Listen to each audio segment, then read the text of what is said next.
No final do século XIX, muitos intelectuais brasileiros acreditavam que a política era caótica demais e que ela precisava de algum tipo de mudança radical.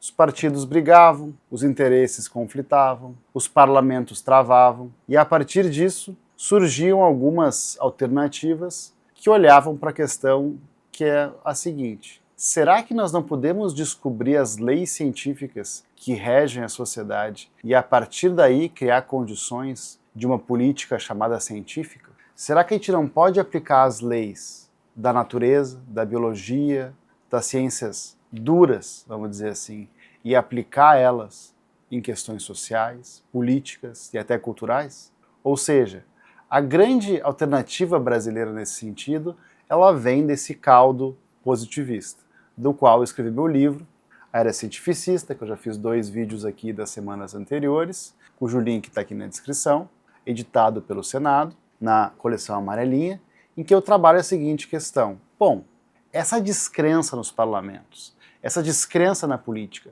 não é algo que nos persegue até hoje? Nós não estamos até hoje o tempo inteiro dizendo que a política é corrupta, que o Congresso Nacional ele não funciona. Essa descrença com todo o sistema partidário não é algo novo. É algo, inclusive, muito tradicional do Brasil. E diria o seguinte, isso não é tão peculiar assim, tão brasileiro assim. Muitos países compartilham e compartilhavam dessas enunciações. Ou seja, esses enunciados de descrença parlamentar do final do 19 e começo do 20 são relativamente comuns. O que acontece é o seguinte, nós temos no final do 19 uma aposta na ciência e na própria ideia de progresso. Ou seja, a ideia de progresso científico é algo que não é apenas algo ligado às grandes navegações, ao trem a vapor, das tecnologias posteriores, como o rádio, depois a TV, etc. e tal, o telégrafo. O progresso científico, por um bom período de tempo, por muitas décadas, foi visto como algo que poderia ser replicado nos sistemas políticos e até jurídicos. E aqui eu separei um livro, que é um livro clássico, não lembro de qual década, deixa eu ver aqui quando que é publicado no Brasil, que é o livro do Robert Nisbet, editado aqui pela UNB, no ano de 1980, que é a história da ideia de progresso. O Nisbet é um grande sociólogo que tem vários livros sobre a ideia de comunidade, ideia de progresso, mas esse livro aqui, ele explica muito bem essa obsessão do Ocidente com a ideia de progresso, como isso entra na política, em diferentes elementos da vida humana. É um livro de base para quem quer começar nesses estudos. Eu recomendo achar um exemplar na estante virtual ou achar um PDF aí boiando pela internet. Vale muito a pena essa história da ideia de progresso, que dá uma abertura bem legal para essa temática. Mas o que importa aqui hoje, nesse vídeo específico, é tratar o seguinte. Bom, essa descrença com o parlamento, essa descrença com a própria ideia de política parlamentar, é algo que nos marcou, sobretudo porque nós temos uma grande influência, primeiro, positivista. Ou seja, a filosofia positivista brasileira, ela dá forma a esse sentimento. Ela coloca esse sentimento na ordem do dia. E aqui eu vou falar do capítulo 2 do meu livro, do Era Cientificista, em que eu trabalho com um capítulo chamado Polifonia Positivista, Novas Perspectivas para o Estudo Filosófico Político do Positivismo. Nesse capítulo aqui, o capítulo 2, mas na verdade é o primeiro capítulo depois da introdução, eu trabalho com a ideia de polifonia positivista. Por que eu falo em polifonia? Primeiro, só um segundinho. Polifonia positivista, porque aqui eu trabalho com um ângulo mais alargado. Um ângulo alargado que trabalha o positivismo além da trinca tradicional. A trinca tradicional seria o quê? O positivismo da igreja positivista, dos jovens oficiais do exército que fazem o golpe da República e os membros do PRR, do Partido Republicano Rio-Grandense, que são então os castilistas, os seguidores de Júlio de Castilhos. Essa trinca ela é super importante, ela explica muita coisa, ela organiza um pouco da historiografia, da escrita da história do positivismo brasileiro. Agora, No meu livro, no Era Cientificista, eu procuro ir um pouco além. E um pouco além eu quero dizer o seguinte, olha, não tinha positivismo na literatura, alguns poetas não eram poetas cientificistas, positivistas, não tem positivismo no Ceará, no Maranhão, no Recife, no Sergipe, no interior de São Paulo. Quer dizer, o Brasil não é apenas o Rio de Janeiro, ou São Paulo, ou apenas esses grandes eventos que têm uma forma um pouco melhor definida, qual seja, exército, igreja, castilhismo. Ou seja, polifonia no sentido de que tem muita coisa acontecendo ao mesmo tempo. Em certo sentido, Euclides da Cunha foi um positivista, não ortodoxo, isso é certo, e ele próprio diz, olha, li coisas de Kant que foram importantes, outras eu desprezei, e foi ler outras coisas, Spencer, Haeckel, Darwin e muita coisa mais. Tudo no sentido de que um pensador brasileiro, seja um pensador de primeira categoria como Euclides ou outros, entre aspas, menores, tem sua autonomia e suas próprias influências, referências, a sua formação de pensamento. Ela é absolutamente autônoma.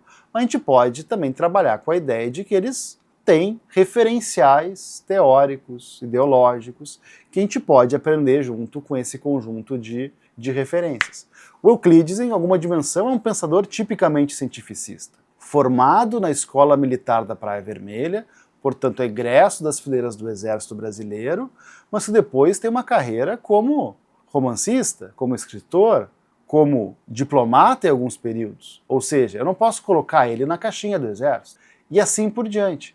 Eu procuro pegar vários exemplos de pessoas que estão trabalhando com ideias positivistas fora dessas taxonomias, exército, castilhismo e igreja. Ou seja, procurando ver o fenômeno do positivismo em vários fluxos de pensamento, focando nos intelectuais, homens e mulheres que trabalharam com essas ideias. E por que isso é importante? Porque o positivismo, nessa época, ele está trabalhando, basicamente, como um vetor revolucionário, ou quase revolucionário. E aqui é importante um parênteses. A filosofia contista do Augusto Comte, com perdão da redundância, ou seja, o contismo na sua essência, é uma ideologia, uma filosofia tida como conservadora. Ou seja, um dos motes dos positivistas é melhorar, avançar, progredir conservando. Ou seja, a ideia de mudança social, por isso o materialismo. Nós, homens e mulheres, podemos mudar o destino da civilização, da humanidade, através dos nossos atos da agência pessoal. Portanto, não tem mais o divino, não tem mais Deus, não tem mais uma série de... não tem mais a tradição, não tem mais os costumes, nós podemos materialmente mudar a sociedade. Tal qual o marxismo de Marx. São materialismos diferentes. Agora, o contismo ele está apostando basicamente no melhorar conservando. Ou seja, o Comte não é exatamente um pensador que vai inspirar um Lenin, um Trotsky a fazer uma revolução russa. Agora, isso na filosofia kantiana, sobretudo no contexto francês. Quando essas ideias vêm para o Brasil, elas têm um mote quase revolucionário. Elas são conservadoras por um aspecto, mas sobre outro ângulo elas são mais revoltosas, vamos dizer assim. Por quê? Porque o contismo está tentando gradualmente contra a monarquia, contra o centralismo, em alguma dimensão contra a Igreja Católica e, sobretudo, contra a instituição da escravidão.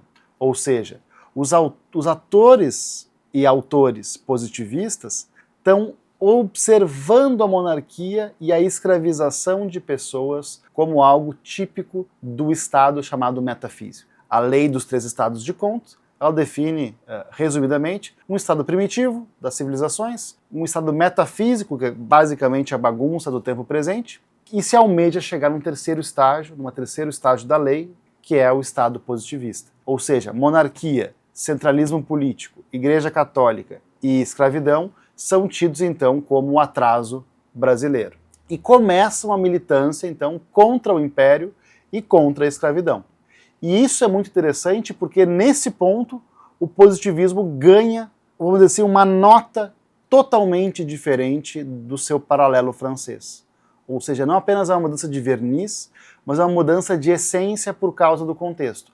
As ideias parisienses e brasileiras, elas acabam sendo muito parecidas em vários pontos. Mas o contexto radicalmente diferente entre a República Francesa e a monarquia escravista brasileira fazem com que essas ideias aterrissem num lugar completamente diferente e o seu sentido seja radicalmente diferente. Muito da militância abolicionista não é a questão de reduzir o abolicionismo ao positivismo, não é isso. Tem muitos abolicionistas não positivistas, basta ver o livro genial da Ângela Alonso sobre isso, Flores, Votos e Balas, mas aqui eu faço um apelo assim de olhar para a questão do positivismo nessa questão da abolição, em que muitos abolicionistas, um número expressivo, substancial, está militando em prol da abolição, sobretudo nessa mola propulsora das ideias positivistas. Ou seja, as ideias positivistas criam